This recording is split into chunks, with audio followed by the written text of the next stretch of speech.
Vamos a poner el power que puse la clase pasada para repasar un poco. Me quedaron algunas cositas nada más en lo tocante a lo cultural. Estamos hablando de la cultura romana de mediados del primer siglo, la Roma imperial.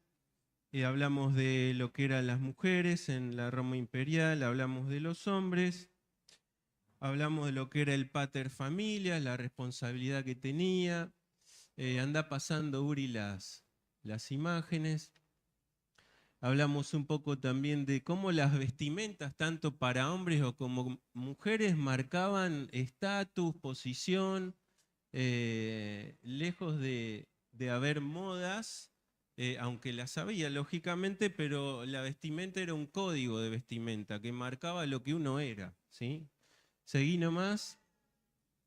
Esas eran las togas. ¿Se acuerdan que cuanto más púrpura hay en la vestimenta, qué indicaba?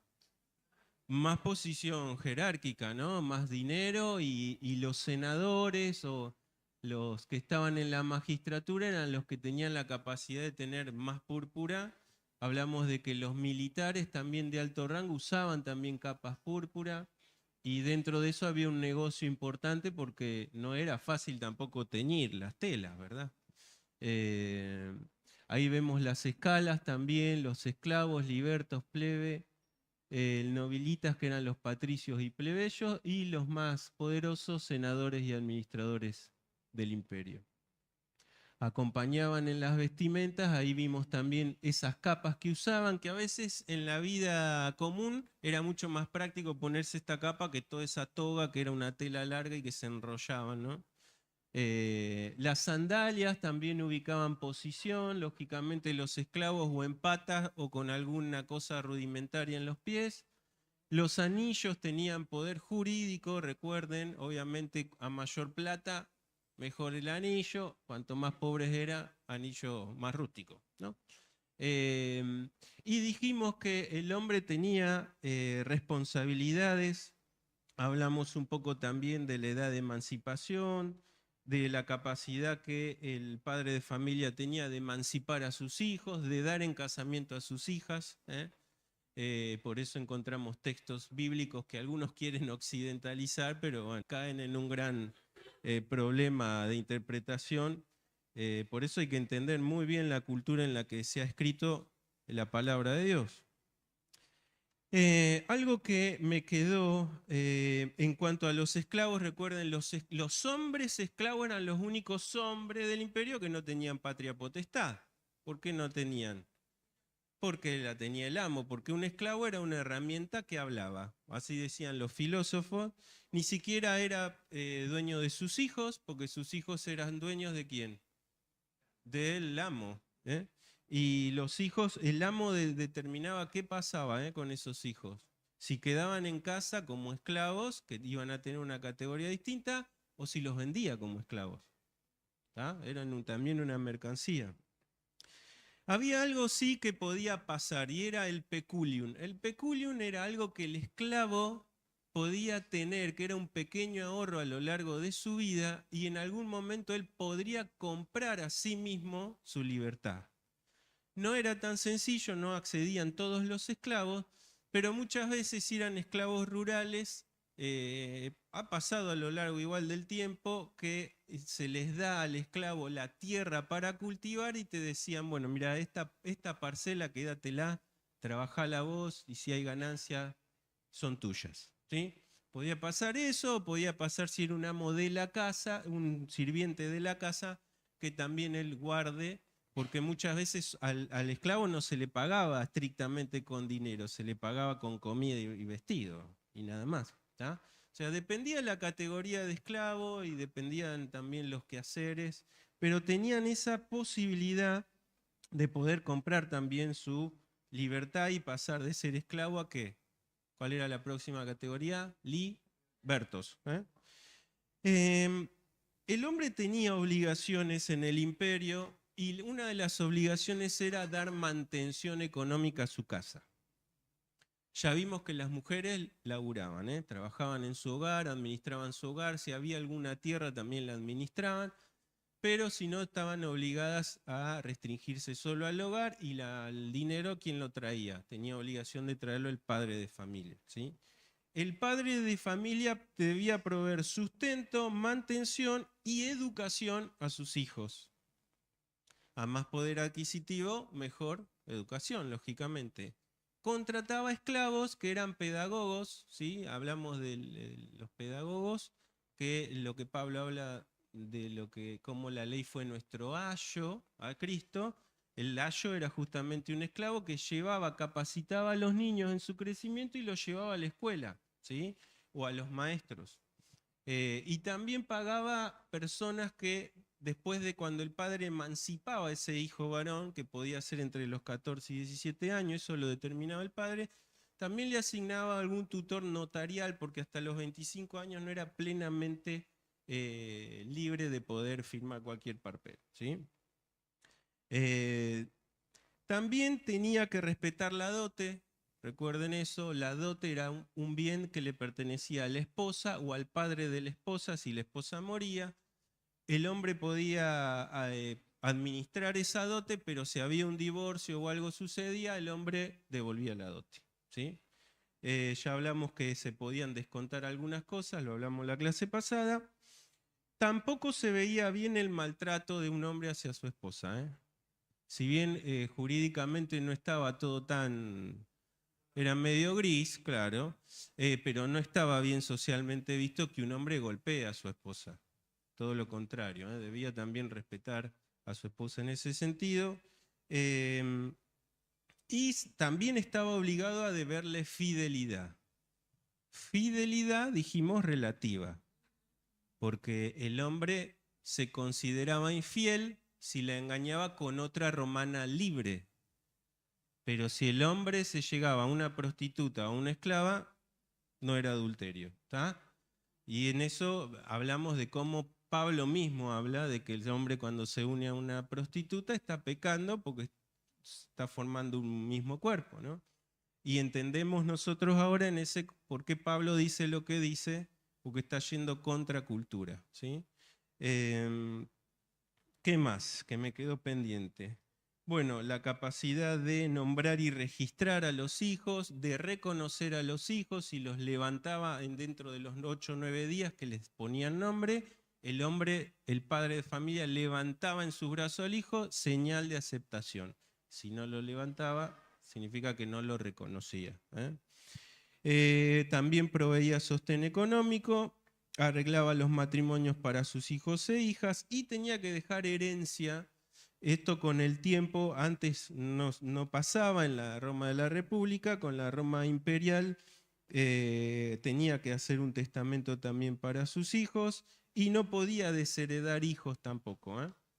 Si eran hijos legítimos, le correspondía también herencia.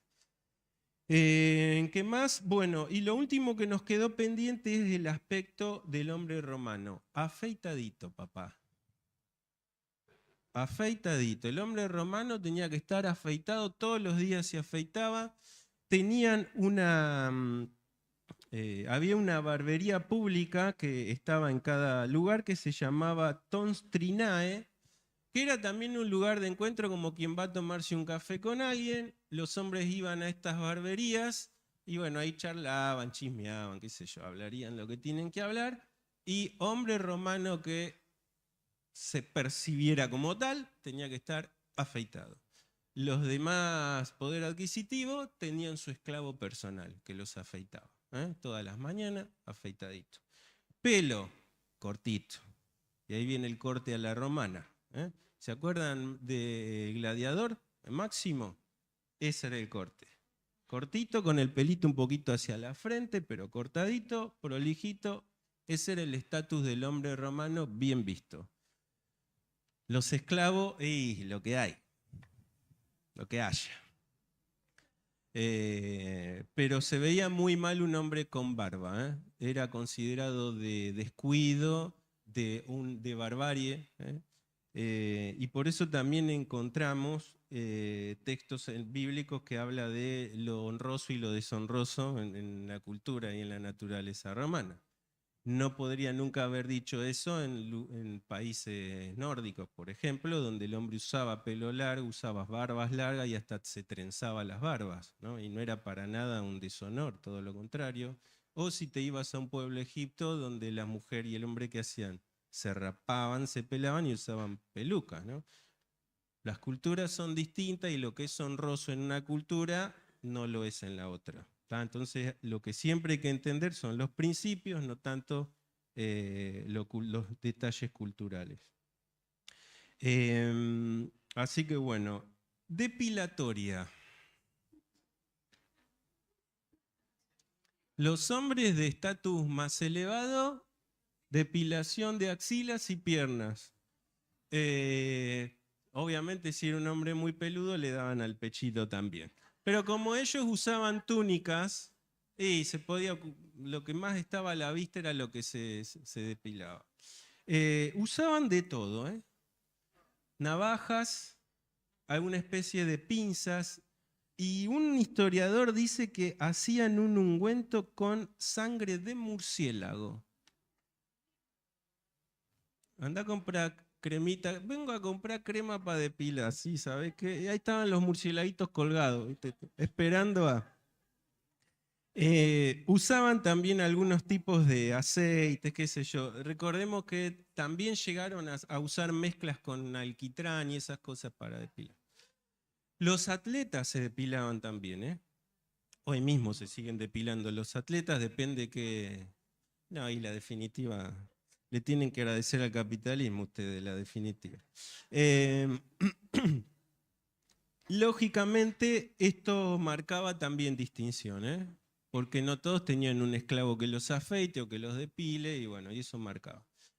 Los esclavos, bueno, hacían lo que podían de acuerdo a lo que el amo dictaba también. Y si estabas trabajando en el campo, en las minas, que hay depilatoria, ni ahí, viste, andaba como estaba.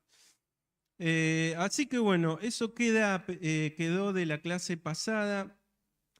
Hay más cosas para hablar de lo que tiene que ver con el contexto, pero entiendo que todo lo demás queda igual en el material que les voy a dejar y no tiene mucho más sentido. No sé si les quedó alguna duda de todo esto que venimos hablando. ¿Ninguna? Bien, perfecto. ¿O fui claro o no les importó un pepino lo que les dije?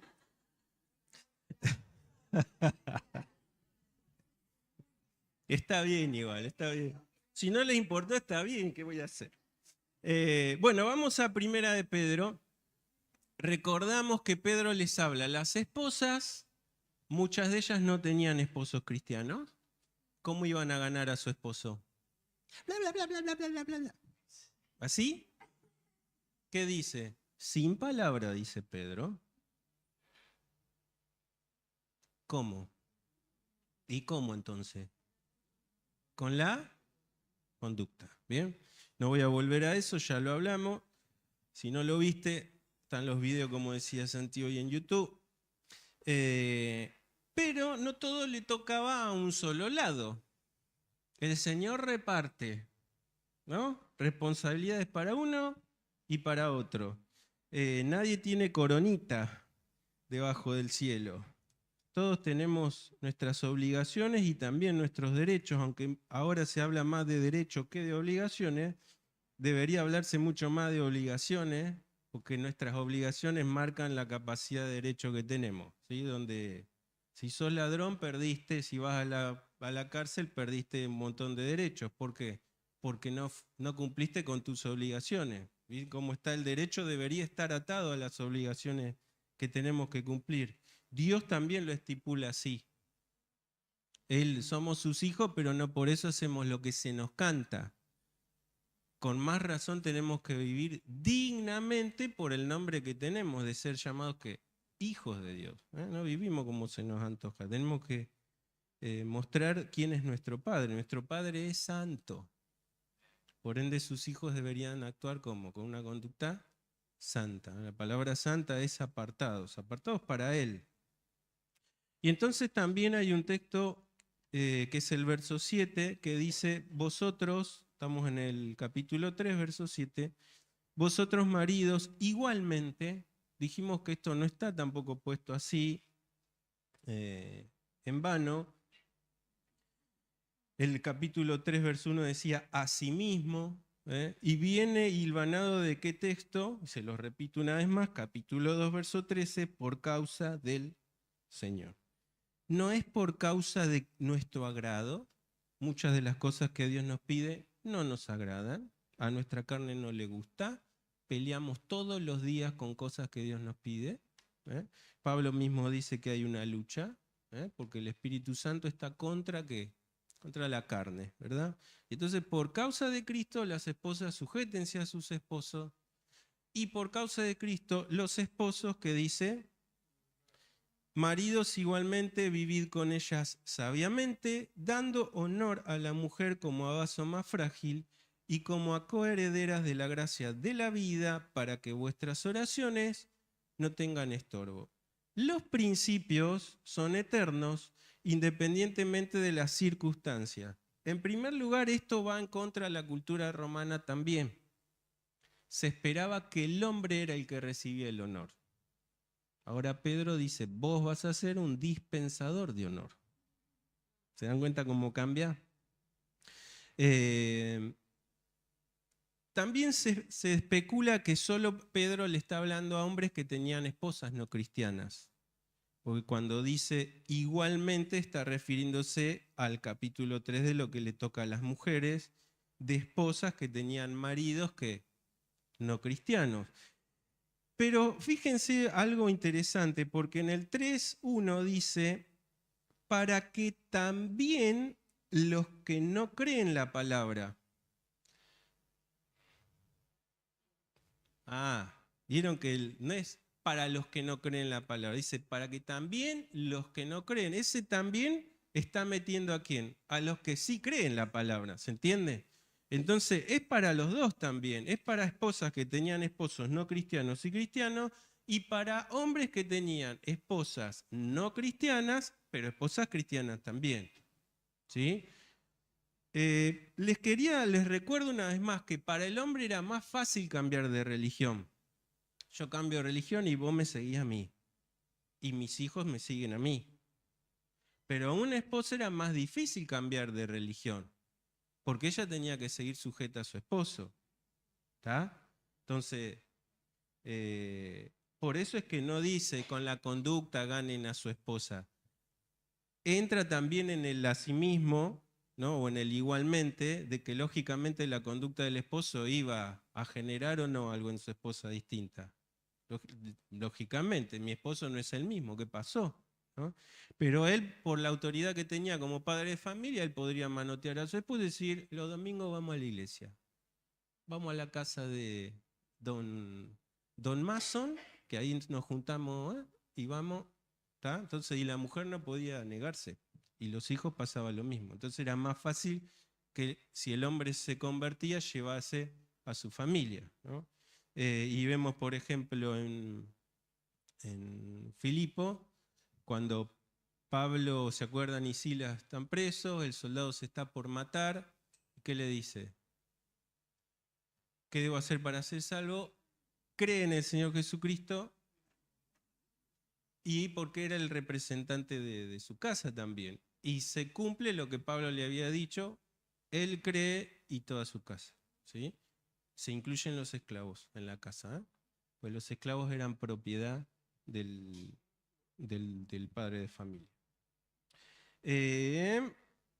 Bueno, vamos a analizar un poco este texto, porque leerlo así rápido y no sacarle el jugo que esto tiene, me haría quedar primero mal a mí, que hablé tanto de las esposas, y después no sería algo noble. Dice otra traducción más literal, vosotros maridos igualmente cohabitad según conocimiento, como con un vaso más frágil, el femenino, dispensando honor, como a coherederas también de la gracia de la vida, para que vuestras oraciones no sean estorbadas.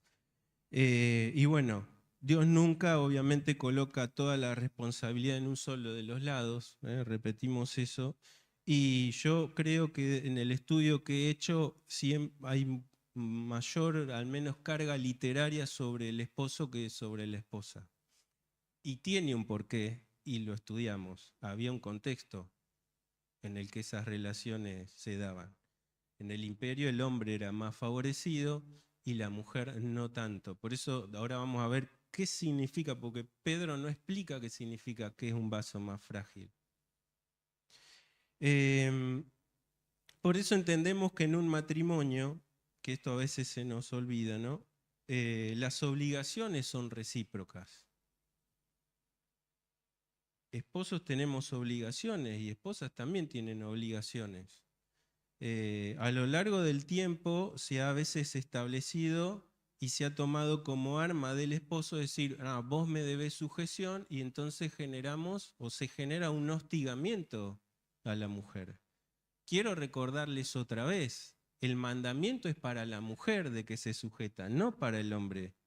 No dice hombres sometan a sus esposas. Eso lo podrá decir el Corán, pero la palabra de Dios no lo dice. Entonces es voluntario de la mujer que se sujete a su esposo.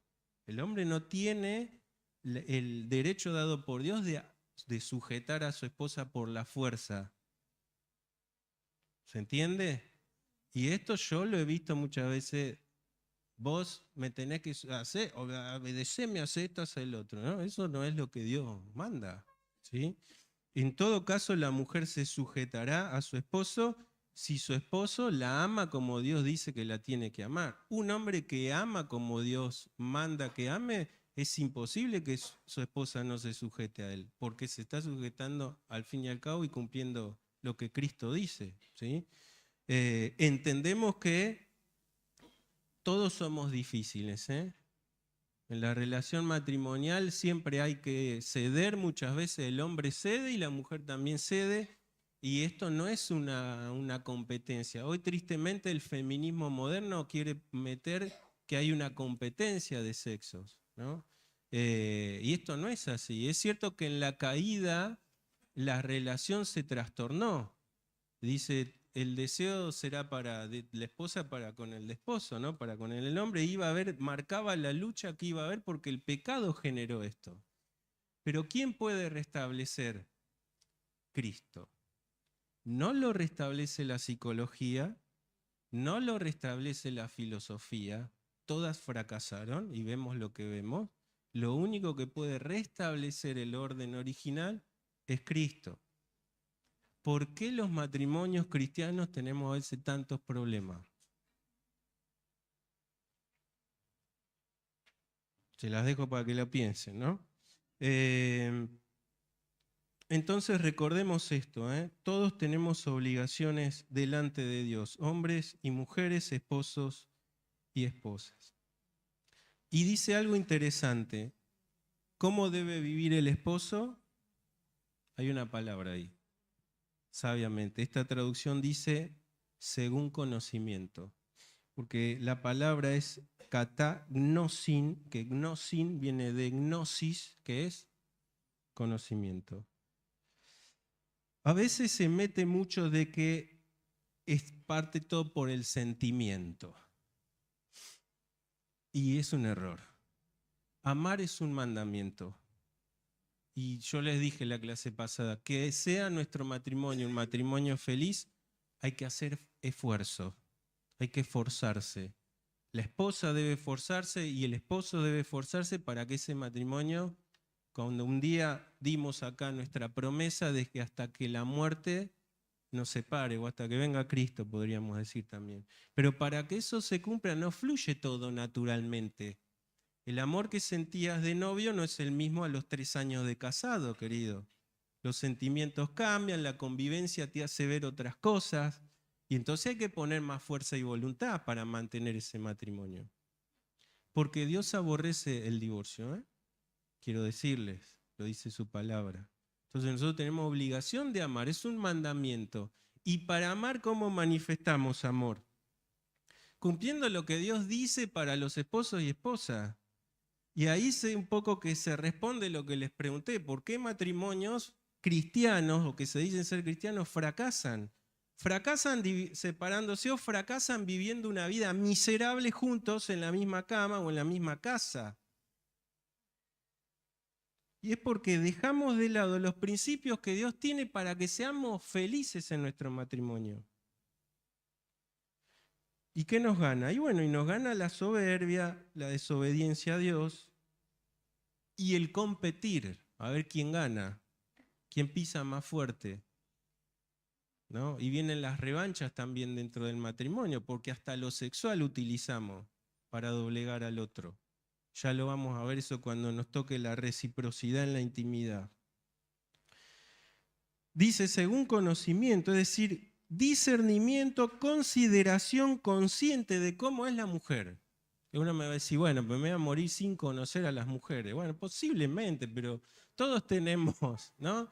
Todos tenemos cosas que a lo largo del tiempo cambiamos. El hombre quizás seamos un poco más estables en ciertas cosas porque no estamos tan sujetos a cambios hormonales, excepto cuando empieza nuestra andropausia. Pero la mujer es más sujeta, es biológicamente así. ¿Y qué te vas a poner? ¿Te vas a enojar por eso? Si es creación de Dios. Entonces ahí viene, deja tu sentimiento de lado y empezá a actuar sabiamente, según conocimiento. Las cosas que a tu esposa le molestan. Una de las cosas, y todos van a poder decir que sí, cuando uno recién se casa, es establecer qué cosas le ofenden a mi esposa. Y la primer pelea decía, pero eso te molestó. Porque por ahí nosotros nos damos como por cosas que son tontas que decimos o hacemos y que a la mujer por ahí la primera vez se la dejó pasar.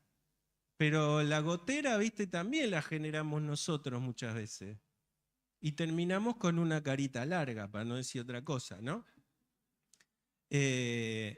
Actuar sabiamente, vivir según conocimiento, según discernimiento o consideración, lleva tiempo. Pero ¿saben qué? No importa tanto el tiempo, sino la aptitud del corazón para poder aceptar a la esposa que tengo al lado y amarla como es. A veces, y esto pasa, ¿no? En los noviazgos, hay cosas que en el noviazgo no se gustan mucho, cuando me case lo voy a cambiar. Grave error, querida. Cuando te case por ahí va a ser peor el asunto, ¿no? O creer que tener un hijo también va a suavizar las relaciones, las complican mucho más. Y a veces la mujer tiene el hijo y el divorcio es a los 2 meses de haber tenido el hijo. Entonces, la consideración es de que el matrimonio tiene que pasar por un proceso mental. A eso se refiere, sean sabios. Y nosotros sabemos que no habla de sabiduría del mundo, sino de la sabiduría que da ¿qué? ¿En qué se diferencia? El mundo establece a la sabiduría por el conocimiento, por la inteligencia. Dios da la sabiduría con un tinte moral. Dice, la sabiduría primeramente es pura. Y ahí empieza. Y cuando ustedes ven, che, pero esto no tiene que ver con el conocimiento. No, tiene que ver con el fruto del Espíritu. Con el amor, gozo, paz, paciencia en el matrimonio. Vaya si hay que tener paciencia, ¿no? Etcétera, etcétera, diría mi hija, ¿no? Entonces, esposos, le está diciendo Pedro acá, sea que tu esposa no es cristiana o que sí lo sea, pensala bien, medita bien, considera, no hagas cosas que por lo que a vos esas cosas no te generen demasiado, a tu esposa sí, no las hagas, no las hagas. Eso tiene que ver también con llevar la cruz, hermano. Cuando dice Cristo que nosotros llevemos nuestra cruz, es nuestra cruz en el matrimonio también. No porque nuestra esposa sea un crucifijo, ¿no? Pero, o el esposo. A veces un poco sí, puede pasar. La tenemos que llevar igual. Porque Dios trabaja con nosotros también de forma individual. Y puede ser que vos te casaste y tu nivel espiritual estaba más alto que tu esposa o viceversa. Porque a veces el problema son esposos que son niños espirituales y les cuesta crecer. Y su esposa está allá y su esposo sigue acá. Sigue con chupete y pañal espiritual. Y la esposa lo dejó hace rato. Y la esposa lo tiene que llevar al marido a la iglesia, le tiene que decir levantate, le tiene... Cuando el esposo debería hacer ¿qué cosa? un sacerdote, entre comillas, en su hogar, que da el ejemplo incluso a sus hijos de que su esposo lee la Biblia, lo ven orar, lo ven con la Biblia en la mano, lo ven con actitudes. No pretenda que tus hijos vengan a una iglesia, oren y lean la Biblia si vos no le das el ejemplo, olvídate. Venir solo a la iglesia es una pequeña parte. Nosotros estamos 2 horas, 3 podemos estar. Y el resto de la semana, ¿qué vieron de su padre? Que no estaba nunca en casa y cuando estaba renegaba con la mamá y se iba a acostar temprano. No lo vieron orar nunca, no lo vieron interceder por sus hijas, no lo vieron abrazar a su esposa. Siempre que estaba con su esposa le hablaba mal, la maltrataba. Estamos hablando no del mundo, de matrimonio en una iglesia también, ¿eh?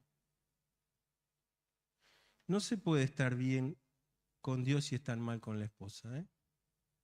Y ya lo vamos a decir cuando dice, las oraciones pueden tener estorbo. No te engañes, si estás mal con tu esposa no puedes estar bien con Dios. Dando honor, dato que era totalmente contracultural. El honor la tenía que dar la esposa al esposo en Roma y los hijos al padre de familia. ¿Y qué dice Pedro? No, querido, vos ahora sos dispensador de honor como padre de familia. Vos tenés que darle honor a tu esposa. ¿Qué significa esto? Porque puede entrar, bueno, ¿y qué significa dar honor? Bueno, respeto, aprecio, reconocimiento, precio, valor. No hablo mal de mi esposa delante de los demás o de mis amigos. No le digo la bruja se quedó en casa. No es solo con nuestra boca, es con nuestra actitud. No la desprecio, no la infravaloro, ni hablar del maltrato físico o emocional. Ser sensible a las necesidades, a los temores y también a sus sentimientos.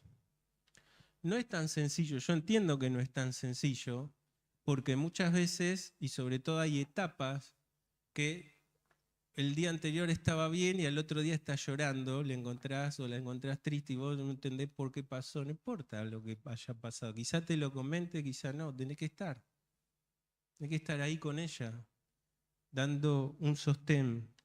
Eso significa dar honor. Esto no significa que el hombre tampoco sea una persona dura como un mármol, ¿no?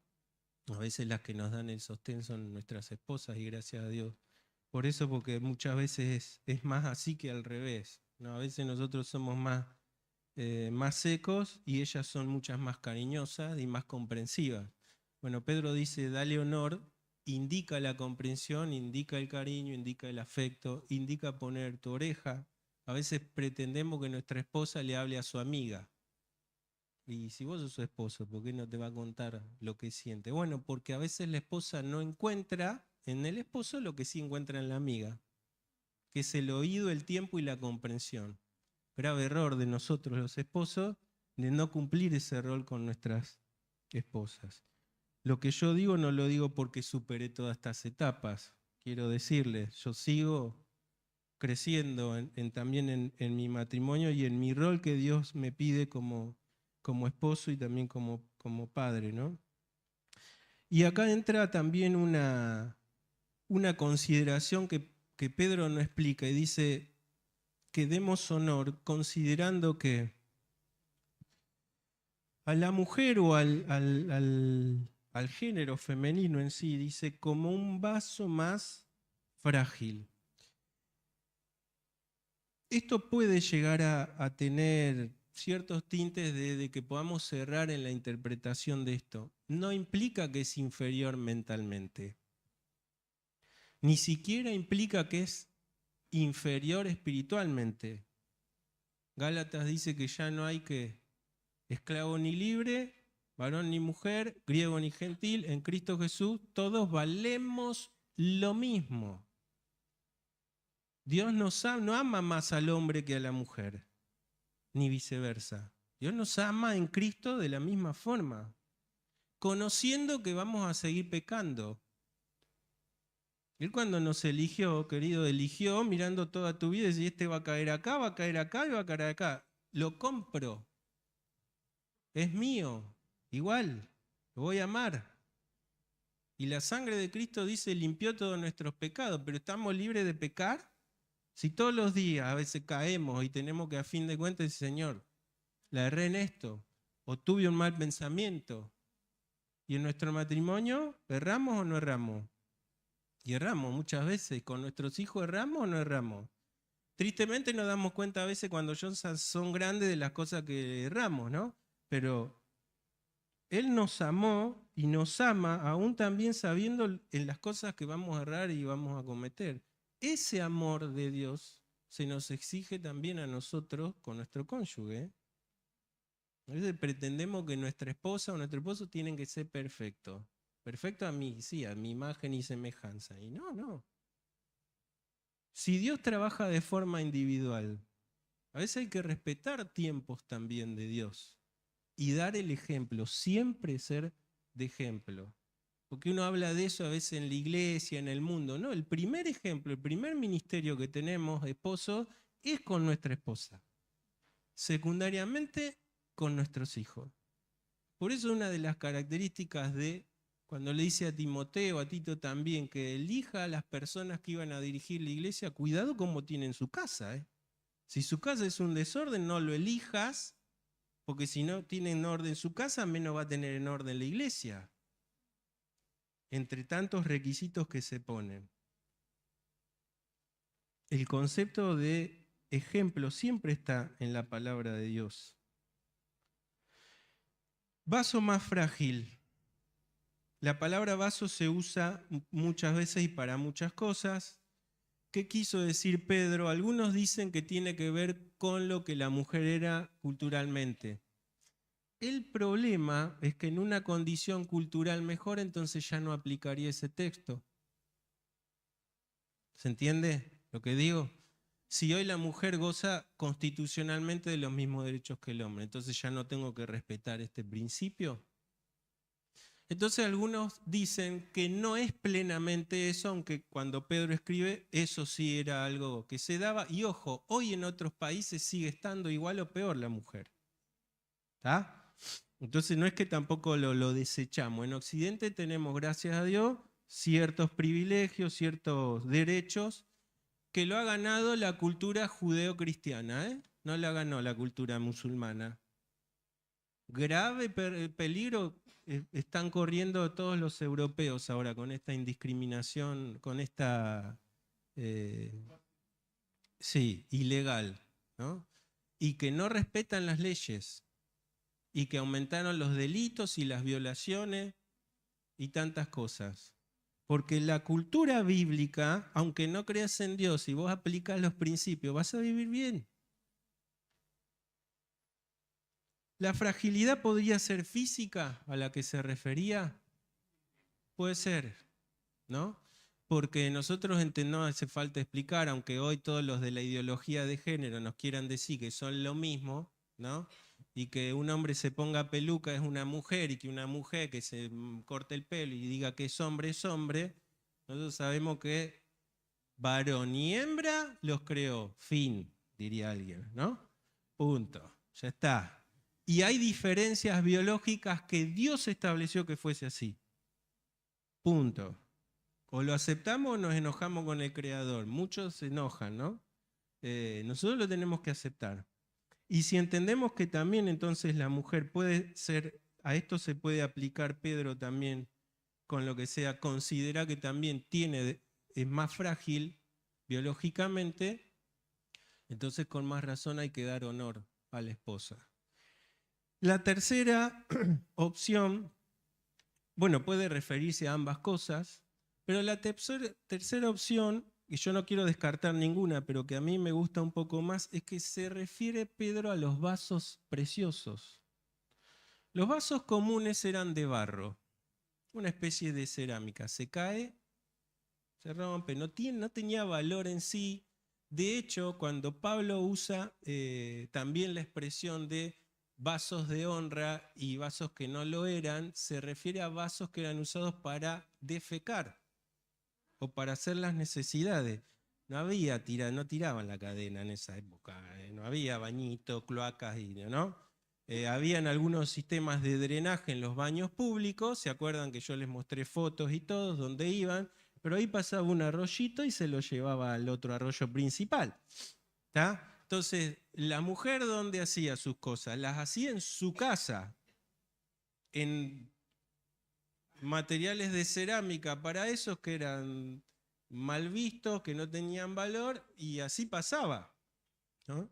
Pero había otros vasos que eran vasos tratados con tal cuidado, porque tenían un valor altísimo. ¿Había vidrio en esa época? Y no habían vasos de vidrio, pero habían algunos recipientes de vidrio que eran soplados, que los podían tener personas que tenían mucho más poder adquisitivo. También había vasos de plata y de oro, etcétera, etcétera. Pero posiblemente también Pedro esté diciendo eso. Es como, dale honor a tu esposa como un vaso precioso, que es frágil porque vos no lo podés usar para cualquier cosa. Lo tenés ahí y a veces como que lo usarían para ciertos acontecimientos, ¿no? Mientras tanto está guardado en un lugar especial. Y a mí me gusta esta figura, aunque ya les digo, no descarto ninguna de las otras porque se complementan culturalmente también y biológicamente. Me habla un poco de esto, ¿no? De qué valor tiene mi esposa para mí, ¿no? Y ahí me entra un poco más el concepto de darle honor a la esposa. Y considerar todo esto tiene que traer también a nuestro corazón que es por causa de Cristo, porque lógicamente las esposas no son carmelitas descalzas, tienen sus cosas, ¿verdad? Algunas son difíciles de llevar. No todas las esposas, ¿viste? Son mansas como cordero. No lo somos nosotros menos las esposas. Independientemente de eso, el concepto es el valor. ¿Por qué? Porque vale a los ojos de Dios. ¿Cómo no va a valer para mis ojos? Si Cristo murió por ella y dio su sangre por ella, ¿por qué yo no voy a amarla como Cristo la amó? Pero si tuviésemos cada hombre, cada esposo, esa consideración en nuestra mente, por eso dice, actuar sabiamente, considera lo que tu esposa vale para Dios primero.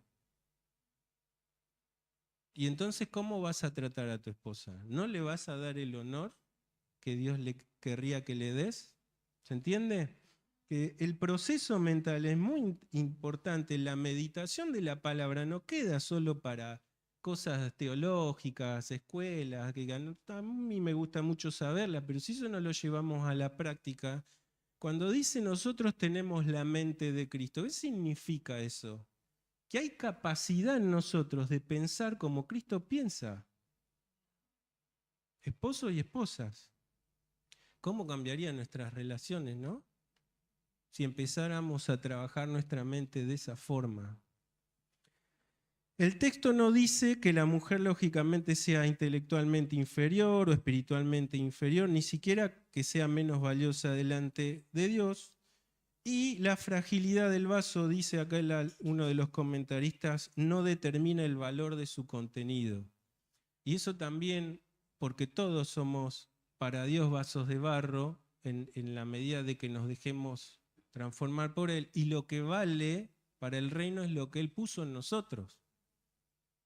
Porque tampoco te la creas o seas soberbio por lo que sos, porque en realidad, ¿qué dice la palabra? ¿Qué escogió Dios? Lo vil y lo menospreciado, ¿no? Pablo mismo decía que el tesoro está en vasos de barro. Al fin y al cabo, hay una fragilidad en nosotros, nos podemos romper, podemos pecar, tropezar, caer, pero lo precioso está dentro nuestro. Y termino con esto, me voy a pasar un poquito esta vez, pero quiero terminar con este texto. Dice, y como a coherederas de la gracia de la vida, ¿a qué se refiere ahí? ¿Mm? ¿De la gracia significa de la salvación acá? Está hablando del mismo matrimonio. La gracia de la vida, tu vida, la vida que vos transitas, vos no sos no tenés coronita en esa gracia de la vida. Ella es coheredera tuya de la misma gracia. Y además a ella se le dio también el don de la vida. Porque Dios lo quiso así, que la mujer sea la portadora de vida y la que da a luz a nuevas almas, a nuevos seres.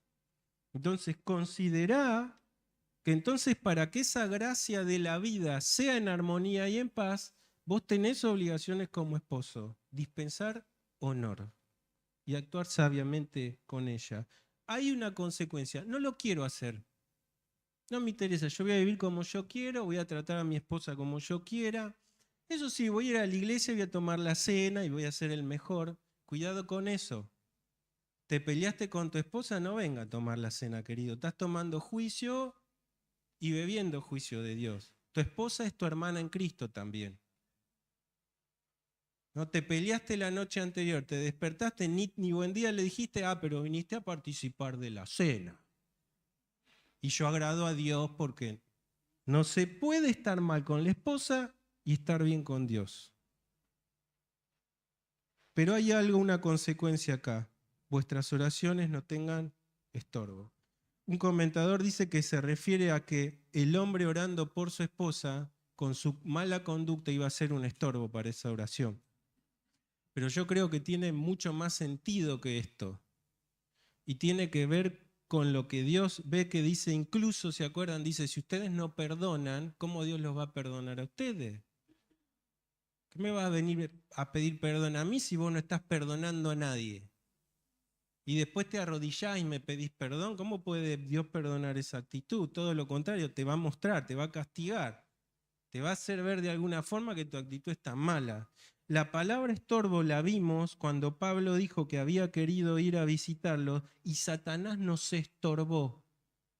Dijimos, el primer piquetero fue el diablo, porque a eso se refiere, es poner un vallado que completamente ocluía el camino. Y eso lo hacían a veces militarmente. Tapaban los lugares de acceso, de salida, para que el enemigo no pueda entrar o salir. El bloqueo.